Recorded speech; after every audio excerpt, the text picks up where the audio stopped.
What's up, soldiers? Chris here, CaribbeanPod.com. Always a pleasure having you guys here in the kitchen with me. As promised, video 2. In video 1, we did the cranberry sorrel drink concentrate. Video 2, we're going to take the remnants and we're going to make what I call a sauce, but you can call it a jam or a relish, using the same cranberries and sorrel. Stay tuned, you're going to love this one, man.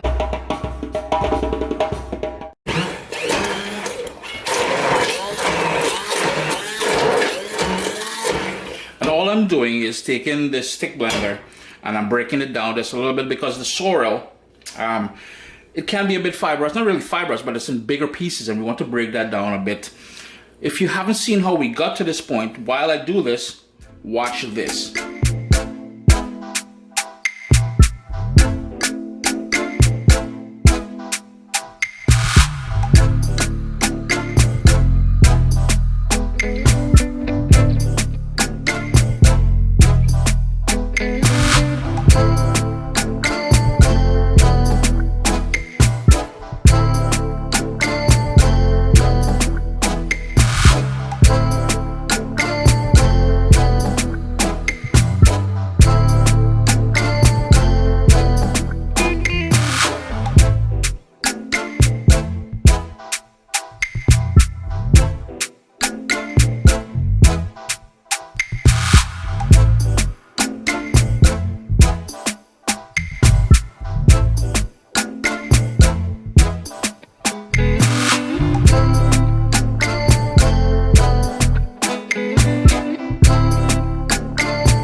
So basically all I have in here is 2 cups of the liquid, that juice that we made, plus the remnants of the cranberries and the sorrel. This to still have some of that fiber, some of that texture. We don't want to break it down all the way, but then it's totally up to you. If you wanted to, you can certainly do that. Now to this, what I'm going to do, once I clean this off a bit,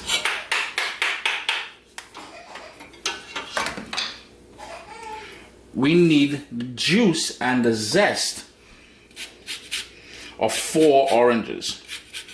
That is where we're going to get that lovely citrus sort of note. And that there is where it's going to highlight. And I honestly believe it helps with balancing the tartness and the flavors of the cranberry and the sorrel. Remember, we already have ginger in there. We have cinnamon, bay leaves, cloves.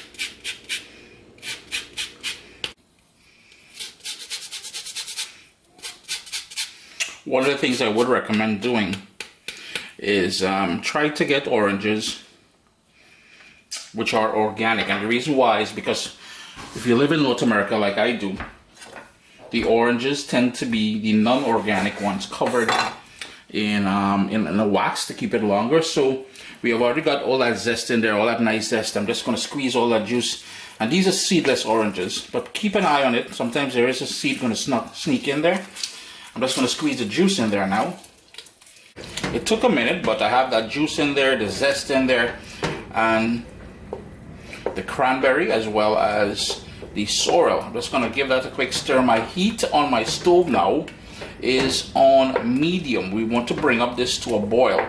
Now the whole idea here now is to add the sugar. So 2 cups of sugar. Yeah, it's a lot of sugar, but to be honest with you, you will probably need more depending whether or not you're going to treat this as a jam. As I said, you can treat it as a jam, you can treat it as a sauce, or some of you may use it as a relish. It's totally up to you. And you know, if you want to put this on your ham, on your turkey, all those things, if you want to put this on your yogurt in the morning, by all means, you know, spice things up. You want to make muffins, you want to put some of this in there. This is so versatile, and once we do this correctly, this will last for months in the fridge. We want to bring this up to a boil now, and I have one more ingredient I want to put in here, and that is a little touch of vanilla extract. Yes, something you probably won't associate with this, but here's the thing, with that orange juice and the orange zest in there, that vanilla finds a lovely home in here. We want to bring this up to a boil, as I said, And once it comes up to a boil, we'll reduce it to a sort of a simmer and let that go for a bit.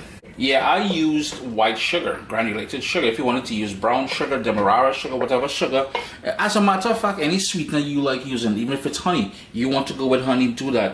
If you're diabetic and you want to go with whatever diabetic options you like using, by all means, that Uncle Chris is not hating.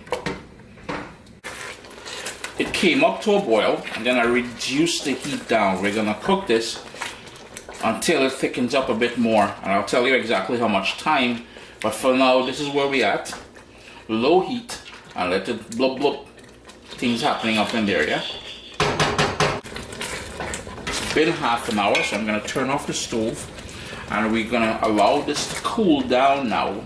And that is where it's gonna sort of take on its own viscosity or thickness or whatever you want to call it. Now, if you want to jar this, if you want to can this and put it in as you would normally can, now would be the time. It's nice and hot. Get your glass containers all nice and clean. Have your water bath ready and stuff like that. This, once it cools down, will thicken up considerably. Sub soldiers, listen, if you enjoy this recipe, I'd really appreciate it if you hit subscribe and click that bell notification thing. If you've made the recipe, take a picture and send it to me. Email address down here.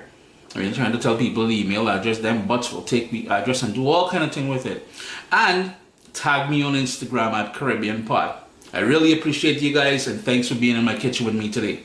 Irie. And basically, after it cools down, all you need to do is put it into the containers you'll be storing it in, or you'll be serving it in, like in the examples there. Great on your turkey sandwiches, on your ham sandwiches. If you want to put this on your yogurt in the morning, you can certainly do that. Chris here, CaribbeanPot.com. Always a pleasure having you guys here in the kitchen with me.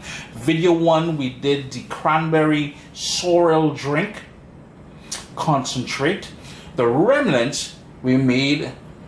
Yo, you want to call it a jam? Call it a jam. I call it a sauce. If you want to call it a relish, you can certainly do that. You can control the texture. I don't know if we spoke about that, but you can certainly control the texture of it, how sweet you want it, if you want it a bit more. If you want it spicy, you can add, pepper flakes or something. Totally up to you.